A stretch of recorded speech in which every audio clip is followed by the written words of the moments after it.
Pertama sekali kita masukkan USB kita gunakan USB. So kita tunjukkan functionality dulu macam mana fungsi ultrasonic detect, nombor akan naik. Ada bunyi buzzer. So ini cara dia function. Sekarang kita buat simulation jika ultrasonic tak detect Contoh saya cabut wire, tak ada apa-apa berlaku. Okay, so ini bermaksud ultrasonic problem lah. Maksudnya kena check wiring.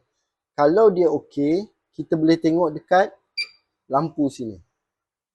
Tengok bila dia detect, lampu di LED ni menyala. Nampak? So ini bermaksud ultrasonic okey. Cara kedua kita nak tengok ultrasonic, tengok.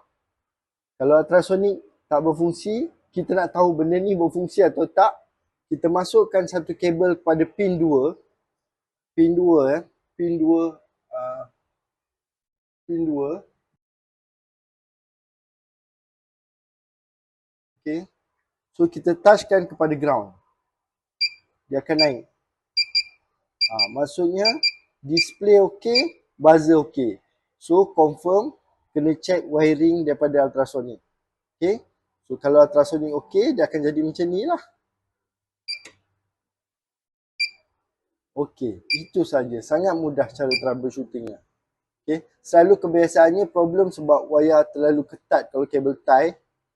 Itu pun antara salah satu punca Okey.